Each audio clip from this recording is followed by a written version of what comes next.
평안하기를 예수님 이름으로 축복합니다. 여러분 혹시 감사치료법이라는 말을 들어보셨나요?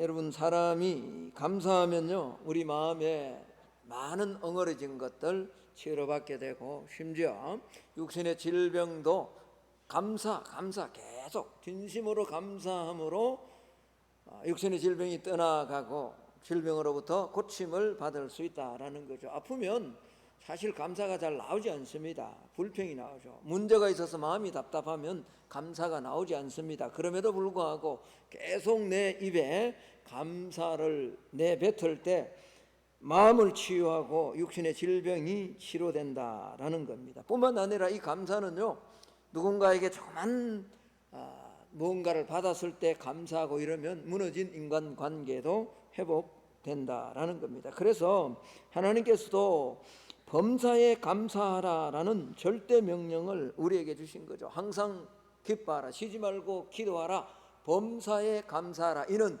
그리스도 예수 안에서 너희를 향한 하나님의 뜻이라고 그랬대요. 하나님께서 명시적으로 이건 내 뜻이다 라고 절대 명령하신 것이 기뻐하는 것, 기도하는 것, 감사하는 거죠. 그것도 좋을 때만 감사하는 것이 아니라 한번 따라 합시다. 범사에 감사하라. 하나님께서 감사함으로 우리가 복된 삶을 살아갈 수 있기 때문에 절대 명령을 주신 거죠. 일본의 신학자 우찌무라 간조도 그렇게 말했습니다. 하나님께서 인간을 저주하실 때 실패와 질병과 고난으로 저주하지 않는다. 우리가 사업을 하다가 실패하는 것 절대로 저주가 아닙니다. 육체의 질병으로 고통당하는 것 그거 절대로 저주일 수 없습니다.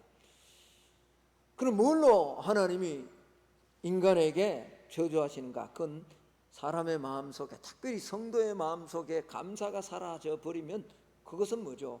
하나님으로부터 저주받은 신앙의 상태다라는 거죠.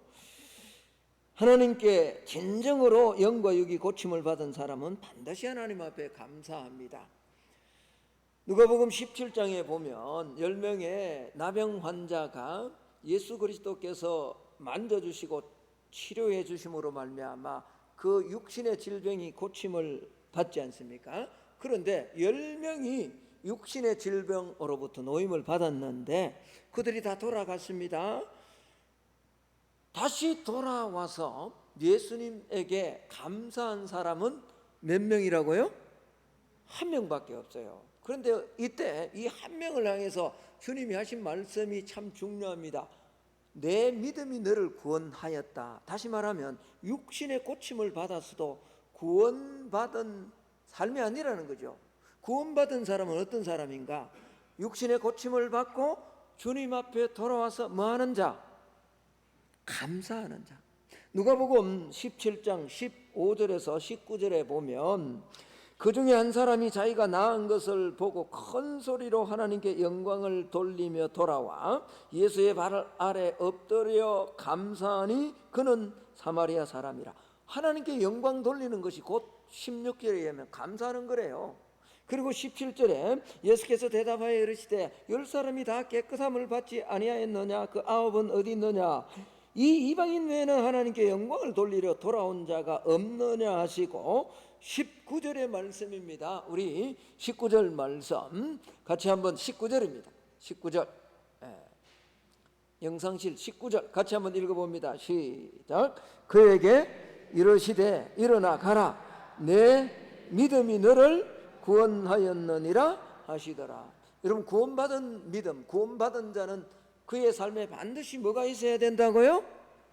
감사가 있는 거죠. 10명이 다 고침을 받았지만 그 구원받지 못했어요. 구원받은 자에게는 반드시 감사가 있고 그 감사를 통해서 하나님이 영광을 받으신다라는 거죠. 그래서 루트도 마귀에게는 감사가 없다라고 그렇게 말했습니다. 여러분 중요한 말이에요. 여러분 입술에 계속 불평이 나오고 원망이 나오면 지금 나는 구원받았지만 마귀가 나를 이용하고 있다는 사실을 기억해야 된다. 여러분 내가 예수 그리스도의 보혈로 하나님의 자녀가 되었다면 우리의 구원은 변하지 않습니다. 할렐루야. 그런데 내가 구원받은 자지만 마귀에게 사로잡혀서 이용당할 수 있잖아요. 바요나 시몬은 내가 복이 있다라고 한 그 예수님께서 베드로가 뭐죠? 주님 십자가 지시면 안 된다라고 할 때 사탄아 물러가라고, 사탄에게 이용당한다고요. 내 입술에 원망이 나오고 불평이 나오고 그러면 나는 구원받은 하나님의 사람임에 틀림이 없지만 그럼 구원받은 자로서 구원의 은혜의 감격 속에 살아가지 못하는 거죠. 마귀가 지금 나를 사용하고 있다라는 거죠. 그래서 마귀에게는 감사가 없는 겁니다. 감사는 하나님께 속한 것이고 불평은 마귀에게 속한 것이다라는 거죠. 유대인의 지혜에서인 탈무드에 이런 글이 있습니다. 세상에서 가장 현명한 사람은 배우는 사람이고요, 세상에서 가장 강한 사람은 나를 이기는 사람이고요. 한번 따라합시다. 세상에서 가장 행복한 사람은 감사하는 사람이다. 옆 사람에게 한번 물어봅시다. 당신 행복합니까? 라고 한번 물어보세요.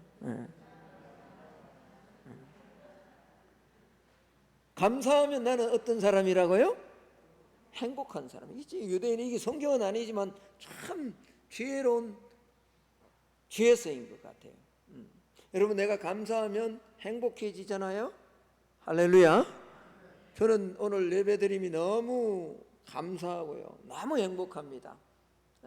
내 마음속에 막 여러분이 알 수 없는, 어떻게 알겠어요? 내 마음을 좀 매주 설교하고 매주 더 이렇게 말씀을 전하지만 내 마음을 어떻게 여러분에게 보여주겠냐고요. 그런데 주님이 나와 함께 하시는 그 때문에 그게 느껴지니까 너무 감사하고, 좀 이게 볼 수 있으면 좀 보여줬으면 좋을 것 같아요. 오늘만큼은 너무 감사해요. 여러분, 사람이 교만하면 절대로 감사할 수 없습니다. 겸손한 사람만이 감사할 수 있습니다. 내 힘으로 살고요, 지금 내가 내 능력으로 일을 해냈다, 내가 준비를 잘해서 이런 결과를 얻었다라고 생각하는 사람, 다시 말하면 자기 공로, 자기 힘으로 사는 사람이 하나님 앞에 어떻게 감사하게. 6개월 동안 지나보니 이게 내가 내 힘으로 산 것이 아니구나. 겸손한 자가 하나님 앞에 감사하죠. 내가 열심히 살아서 이 코로나 가운데도 내가 죽도록 노력해서 내가 여기까지 왔는데, 그러면 뭐죠? 인색해집니다. 감사가 나올 수 없는 거죠. 나의 삶의 모든 힘의 근원은 하나님이시다라고 인정하고 그렇게 여기는 사람만이 감사하는 삶을 살아갈 수 있는 거죠. 나 된 것은 하나님의 은혜로 된 것입니다. 이 은혜가 있는 자가 감사하는 거죠. 그래서 겸손한 자가 감사하기에 그 겸손한 자에게 하나님의 복은 머무는 겁니다. 왜냐하면 하나님은 교만한 자를 대적한다 그랬잖아요. 교만하면 감사를 못하고, 교만하니까 하나님 대적해버리니까 그의 임했던 복도 다 날아가 버리는 거죠.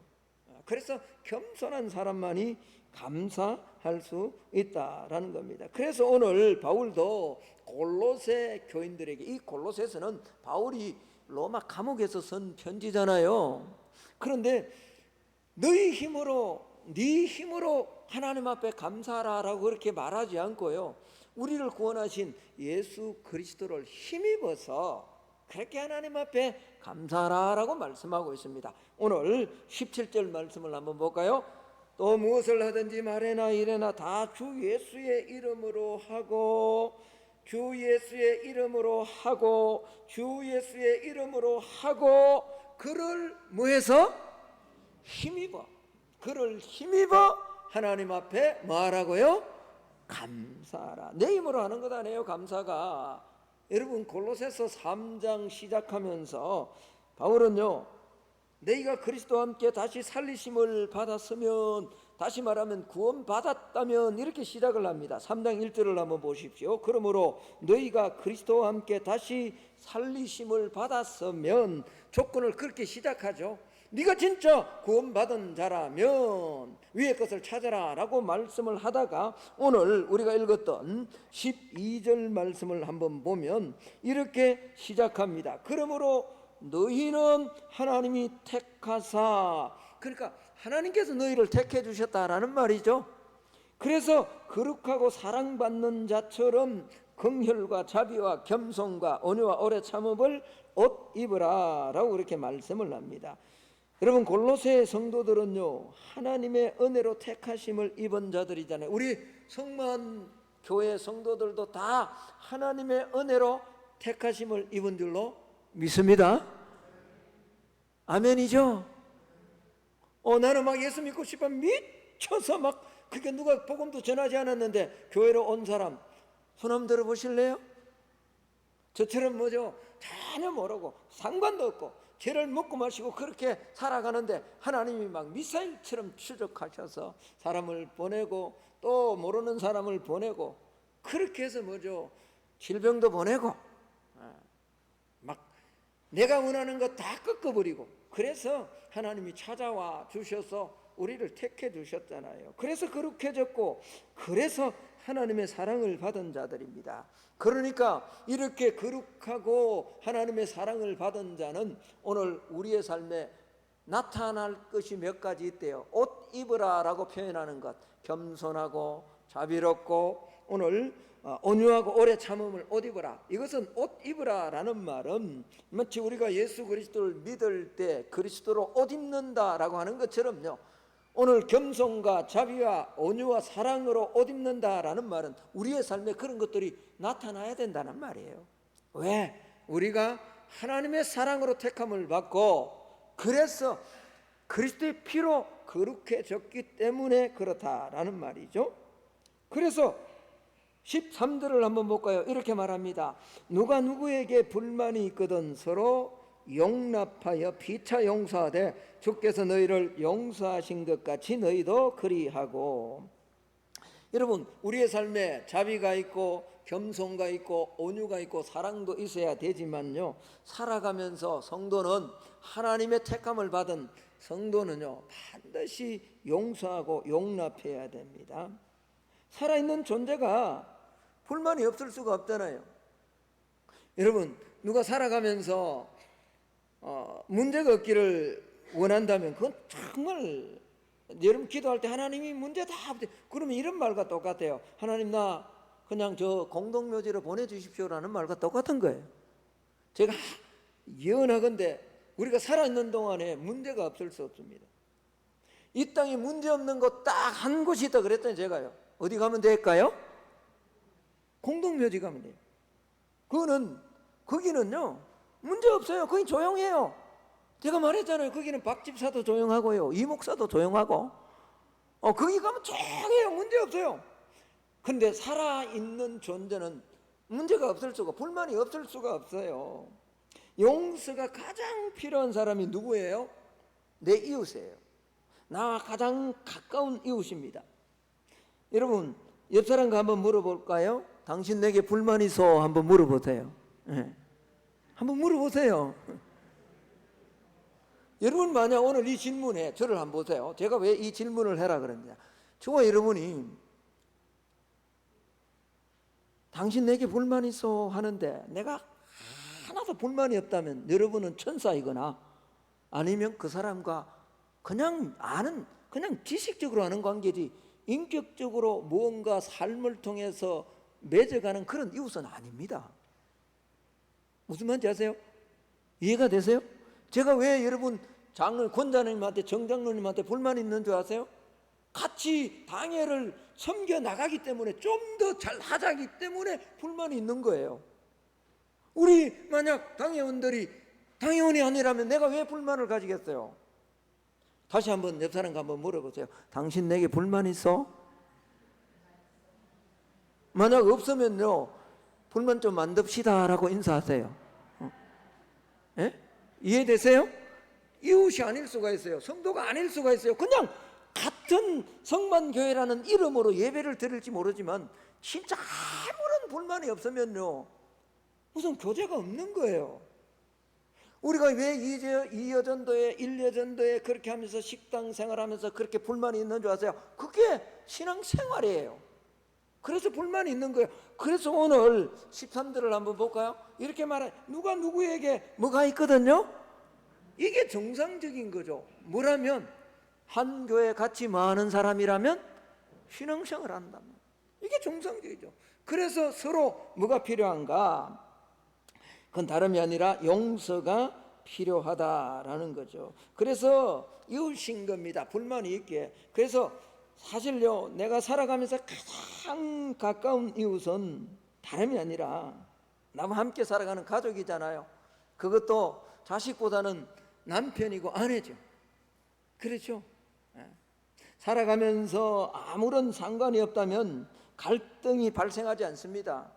가정이라는 공동체 안에서 서로 우리 가족을 제대로 하나님이 원하시는 가족으로 만들려고 하다 보니까 서로 불만이 있는 거잖아요. 그렇게 깎여져 가고 세워져 가고 그러면서 온전한 성도로 온전한 가족으로 만들어가는 거죠. 그런데 이때 뭐 해야 되느냐? 그건 다름이 아니라 우리가 서로 피차에 용서하고 용납해야 된다라는 겁니다. 왜냐하면 주님께서 우리를 용서해 주셨기 때문에 그렇다라는 거죠.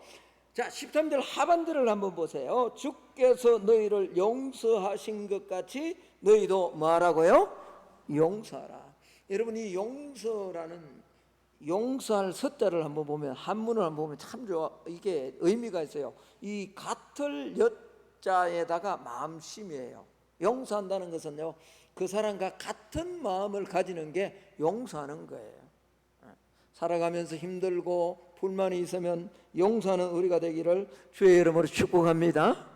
이것 위에 뭘 해야 되느냐? 사랑을 더하라라고 오늘 14절은 말씀합니다. 14절을 한번 볼까요? 이 모든 것 위에 사랑을 더하라. 이는 온전하게 매는 띠니라. 여러분, 그래요. 옷을 다 입었는데, 이렇게 옷을 착용을 했는데 이게 사이즈가 딱 맞으면 괜찮은데, 이게 사이즈가 안 맞는 상태에서 내가 허리띠를 안 매면 옷이 어떻게 해요? 자꾸 내려가죠. 그러니까 뭔가 이렇게 겸손하고 자비하고 온유하고 사랑을 하고 서로 용납을 한 것 같아가지고 이게 참 잘 된 것 같은데, 그런데 그 위에 사랑으로 하지 않으면요, 이게 온전히 매는 띠가 없는 것과 똑같은 거죠. 뭔가 된 것 같은데 어느 순간에 나도 모르게 바지가 쑥 내려가죠. 얼마나 그 이상하냐고요. 그래서 사랑으로 하라라는 말은 왜 사랑이 필요하냐 그러니까 이것이 뭐죠? 온전하게 매는 뭐와 같다? 띠와 같단 말이에요. 사랑해야만 끝까지 그를 믿어주고요, 아니 믿는다기보다는 격려해주고 위로해줄 수 있는 거잖아요. 아멘이죠? 사랑해야 내가 젖을 수 있잖아요. 제가 얼마나 강조했습니까? 최근에는 강조하지 않았습니다만, 부모하고 자식하고 싸우면 누가 이긴다고요? 자식이 이기죠. 왜요? 그건 딱 한 가지 이유밖에 없습니다. 부모가 자녀보다 뭐 하기 때문에? 더 사랑하기 때문에. 부모가 자녀보다 더 사랑이 많기 때문에. 아무리 내 자녀가 애를 먹이고 해도요, 부모는 져줍니다, 기다립니다, 참습니다. 왜? 그게 사랑이잖아요. 하나님이 왜 우리에게 져주는 줄 아세요? 여러분, 만약 율법대로 하나님이 우리를 그렇게 지켜보시고 징계하고 심판한다면 살아남을 자가 어디 있겠냐고요. 끊임없이 참아주는 이유, 그건요, 우리의 사랑과 하나님의 사랑이 다르기 때문에 그런 거죠. 무한하신 사랑 그 자체이기 때문에 하나님이 참아주시는 거거든요. 그래서 이런 구원받은 자로서 삶을 살아갈 때 필요한 것 위에 사랑을 더하라라고 그렇게 말씀합니다. 왜? 그것이 온전하게 매는 띠일 것이다. 띠가 되기 때문이다. 자, 여기서 끝나는 것이 아니라 오늘 제가 말씀으로 연결하기 위해서 여기까지 왔습니다. 이 위에 오늘 15절 말씀은 그리스도의 평강이 너희 마음을 주장하게 하라. 너희는 평강을 위하여 한 몸으로 부르심을 받았나니 너희는 또한 감사하는 자가 되라. 여러분, 우리가 감사하려고 하면요, 우리 마음 안에 뭐가 주장해야 된다고요? 그리스도의 평강이 주장해야 돼요. 평강. 여러분, 우리 마음에 평강이 넘쳐야 되는데 평강은 우리의 것이 아니잖아요. 평강은 주님이 주시는 거잖아요. 여러분, 편안하고 이건 내 힘으로 할 수도 있어요. 물론 그것도 엄격하게 따지면 하나님이 물질을 주셔야 가능하지만, 그래도 내 노력으로 뭐 이렇게 될지 모르지만 평강만큼은, 샬롬만큼은 그렇게 되는 게 아닙니다. 아무리 돈이 많고 아무리 높은 권세를 가지고 아무리 대통령이 되고 그렇게 한다고 평강이 찾아오나고요? 그렇지 않습니다. 목사가 되면 평안할까요? 평강이 있을까요? 아닙니다. 절대로 그렇지 않습니다. 평강은요, 그리스도께서 우리의 마음을 주장할 때 평강이 가능합니다. 그리고 거기서 뭐가 나오냐고요? 또한 감사하는 데가 되라. 감사가 나오는 거죠. 여러분, 우리가 참 평안하기를 그렇게 소망하지만 저와 여러분 안에 염려, 불안, 근심이 계속 찾아오잖아요. 끊임없이 찾아옵니다. 이제 코로나가 좀 끝났다 싶으니 지금요, 이제 이 우크라이나와 러시아의 전쟁 때문에 막 전 세계가 지금 공포에 사로잡혔어요. 물가는 막 오르고 이러니까 미래가 뭐 혹시 우리가 아르헨티나나 브라질이나 뭐 이런 나라처럼 갑자기 그렇게 되지 않을까 막연한 두려움 가운데 살아가는 성도들이 참 많습니다. 염려와 불안은요 끊임없이 찾아온다고요. 그러면 어떻게 우리가 우리 마음속에 그리스도의 평강이 우리를 주장할 수 있게 할 수 있겠냐는 거예요. 그건 다름이 아니라 기도하는 거예요. 여러분, 빌립보서 4장 6절 7절의 말씀입니다. 아무것도 염려하지 말고 다만 모든 일에 기도와 간구로 너희 구할 것을 감사함으로 하나님께 아뢰라. 그리하면 모든 지각에 뛰어난 하나님의 평강이 그리스도 예수 안에서 너희 마음과 생각을 지킬 것이다. 할렐루야. 기도해야죠. 기도. 아무것도 염려하지 말고. 염려는 찾아온다니까요. 초청 안 해도 찾아온다니까요. 그러니까 그 염려를 하지 말고 하나님 앞에 기도하라고요. 그러면 지각에 뛰어난 하나님의 평강이 그리스도 예수 안에서 저와 여러분의 마음을 주장해 주신다, 지켜주신다라는 겁니다. 성도는요, 오늘 평강을 위해서 부르심을 받았다라고 그렇게 말씀을 합니다. 자, 우리 15절을 다시 한번 보십시오. 그리스도의 평강이 너희 마음을 주장하게 하라 한 다음에 성도가 왜 부름을 받았냐? 너희는 뭘 위해서 한 몸으로 부름을 받았다고요? 평강을 위해서. 평강. 교회가 평강해야죠.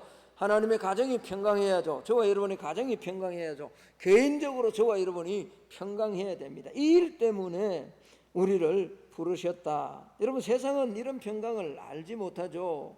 그래서 이 평강을 모르는 세상에 복의 통로로 이 평강을 전해주라고 하나님께서 우리를 부르셨다라는 거죠. 그리고 성도는 또한 감사하는 자가 되어야 된다라고 그렇게 말합니다. 오늘 16절 17절의 말씀입니다. 우리 같이 한번 읽기를 원합니다. 같이 읽습니다. 시작. 그리스도의 말씀이 너희 속에 풍성히 가하여 모든 지혜로 피차 가르치며 권면하고 시와 찬송과 신령한 노래를 부르며 감사하는 마음으로 하나님을 찬양하고 또 무엇을 하든지 말에나 일에나 다 주 예수의 이름으로 하고 그를 힘입어 하나님 아버지께 감사하라. 무엇을 하든지, 예배 드릴 때만이 아니라 뭘 하든지 말에나 일에나 다 예수의 이름으로 하고 예수님을 힘입어 하나님 앞에 감사하라 말합니다. 여러분, 저와 여러분 안에 감사가 넘쳐나기를 주의 이름으로 축복합니다. 당연한 것 하나도 없습니다. 우리 모두가 다 하나님의 은혜 아닙니까? 우리가 숨을 쉬는 것, 하나님의 자녀로 살아가는 것 하나님의 은혜입니다. 성도는요, 언젠가 제가 한번 말씀을 드렸습니다만 은혜에 길들여지면 안 됩니다. 다시 말하면 내가 살아가는 걸 당연하다라고 그렇게 생각하면 감사가 나오지 않습니다. 우리가 평범하게 숨을 쉬고 생명을 연장하면서 살아가는 것 얼마나 감사한 일인가요? 여러분, 내가 호흡하니까 이게 당연한 것 같아요? 내가 운동을 열심히 해서 그렇게 지금 호흡하는 것 같아요? 내가 열심히 먹기 때문에 그러면 심정지가 일어나는 사람은 뭐 그런 것 안 해서 심정지 일어납니까? 아닙니다. 여러분, 우리는 하루에 23,000번 정도 숨을 쉬고요, 우리의 심장은 하루에 10만 번 정도 뛴다고 해요. 심장이 뛰는 가슴에 손을 한번 얹어보세요. 심장이 막 뛰고 있죠? 내가 막 펌프질 합니까? 지금? 아니잖아요. 그게 아니에요. 혈액은 하루에 우리의 몸 온 구석을 막 흐르는데요, 우리 조그만 몸에 조그만 상처가 나도 피가 나오는 것은요, 혈액이 막 지금도 계속 공급되고 있기 때문에, 여러분 이게 키로로 따지면요 2억 7천 키로나 된다 그러잖아요. 이게 얼마나 놀랍고도 신비하냐고. 이 일을 위해서 우리가 한 일이 뭐가 있냐고요? 아무것도 없습니다. 그런데 폐가 숨을 쉬기 위해서, 심장이 뛰기 위해서, 피가 돌기 위해서 우리가 하는 게 뭐가 있냐고요. 하나님이 해주셔서 지금 이렇게 예배드리고 있는 줄로 믿습니다. 아멘. 여러분 지금 누굴 보고 저분이 장로님이구나, 저분이 집사님이구나 이렇게 인식하니까 이거 당연한 것 같아요? 아닙니다. 요즘 치매에 고통당하는 분들이 얼마나 많냐고요. 이게 나이 연세 많은 친분만 그렇게 하는 게 아닙니다. 무슨 KBS 무슨 프로그램에 그 치매에 걸린 분들이 서빙하는 게 뭐 주문을 했는데 자기가 주문한 게 안 나와도 괜찮다는 거예요. 이런 프로그램이 있더라고요. 근데 보니까 거기에 60이 채 안 되신 분이 알츠하이머 치매가 왔어요. 그 정말 좀 넌센스 같기도 하고, 제가 그거 보면서 81세 어르신하고 82세 어르신이 이게 두 분 다 치매예요. 모여서 이야기를 하는데, 어디서 오셨어요? 서울에서 왔습니다. 어디서 왔어요? 왔다가 나이는 그러니까 무슨 범띵가 뭐 걔가 80 하나네요. 방금 이야기했다가 조금 무슨 이야기하다가 또 이렇게 뭘 묻겠어요? 어디서 오셨어요? 나이는요? 한 10분간 인터뷰를 그렇게 막 카메라를 찍는데요, 계속 그 이야기만 하는 거예요. 왜? 조금 했다가 또 잊어버리고 조금 우리가 인식하는 것 당연한 것 같죠? 아닙니다. 하나님이 저와 여러분의 영혼을 지켜주시기에 인식하고, 하나님이 지켜주시기에 우리는 숨을 쉬고 있는 줄로 믿습니다. 그러니 감사해야죠. 여러분 혹시 그 임현수 목사님이란 분을 아시는지 모르겠습니다. 영상에 사진을 한번 보여주시면 좋을 것 같은데요. 제가 이분 혹시 보셨나요? 네, 못 보신 분, 여러분 집에 가서 유튜브나 한번 쳐보면요, 이분이 이번에 제가 탈북자 선교를 갔는데, 이분은 원래 캐나다 토론토 횃불교회라는 교회를 담임하신 분이 34년 정도 목회하신 분인데, 북한에 돕는 북한 사역을 하신 분이에요. 1994년부터 2015년에 이렇게 북한에 억류되어서 2년 7개월 동안 이제 외국인 교화소에서 감금을 당했다가 많은 전국의 모든 사람들이 기도해서 이렇게 풀려났던 분이죠. 교회가 작은 교회가 아닙니다. 이분이 억류될 때에 교회 캐나다에서 성도 수가 한 2,500에서 3,000 정도 되었는데, 2년 7개월 동안 이분이 억류되고 담임 목사 없는 동안에 얼마나 기도했던지 교회가 4,000명으로 부흥을 한 그런 교회예요.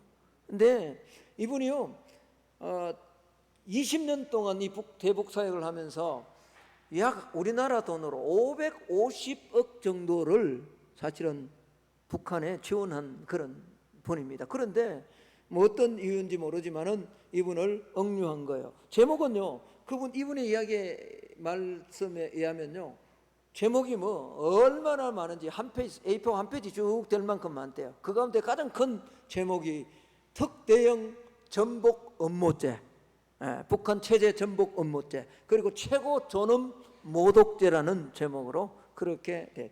그런데요, 이분이요 2년 7개월 동안 이렇게 교도소에, 그 북한 외국인 교화소에 있으면서요, 자기 침대에 카메라가 2대가 있고요, 또 화장실에도 1대가 있고요, 감시 카메라가 하나 있고요, 자기를 감시하는 사람이 무려 50명인데 그 가운데 40명이 권총을 차고 자기를 2년 7개월 아침 하루에 6시간씩 이 노동을 하고요.